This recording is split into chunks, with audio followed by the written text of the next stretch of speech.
Nun sah er oben das Schloss deutlich umrissen in der klaren Luft. Im Ganzen entsprach das Schloss, wie es sich hier von der Ferne zeigte, Kars Erwartungen. Es war weder eine alte Ritterburg noch ein neuer Prunkbau, sondern eine ausgedehnte Anlage, die aus wenigen zweistöckigen, aber aus vielen eng aneinanderstehenden niedrigen Bauten bestand.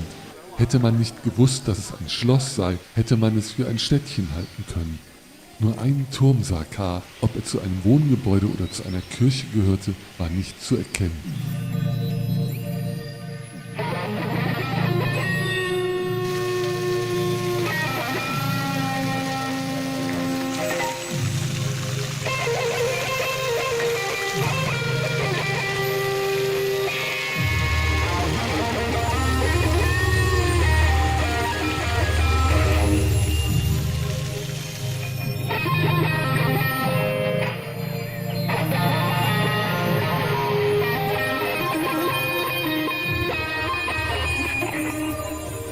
Die Augen auf das Schloss gerichtet, ging K. weiter. Nichts sonst kümmerte ihn.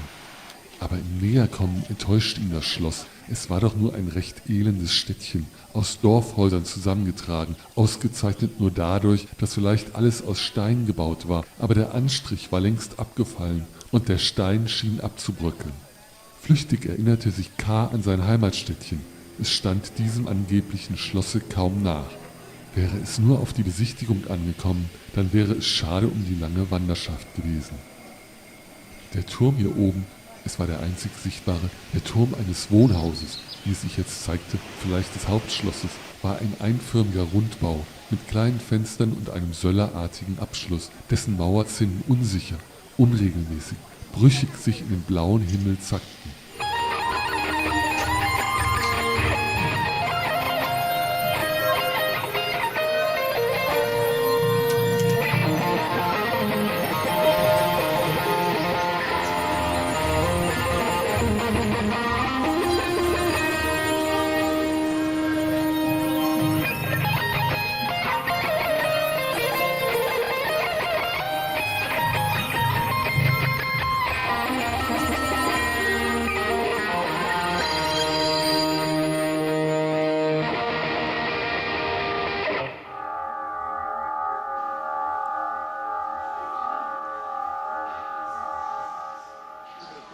Es war, wie wenn ein trübseliger Hausbewohner, der gerechterweise im entlegensten Zimmer des Hauses sich hätte eingesperrt halten sollen, das Dach durchbrochen und sich erhoben hätte, um sich der Welt zu zeigen.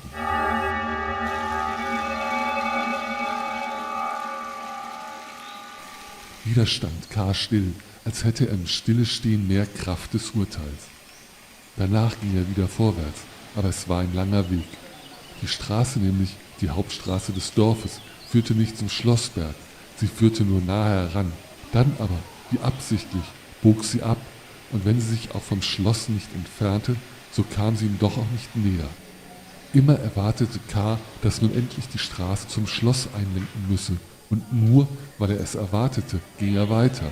Offenbar infolge seiner Müdigkeit zögerte er, die Straße zu verlassen. Auch staunte er über die Länge des Dorfes, das kein Ende nahm. Immer wieder die kleinen Häuschen und die Menschenlehre.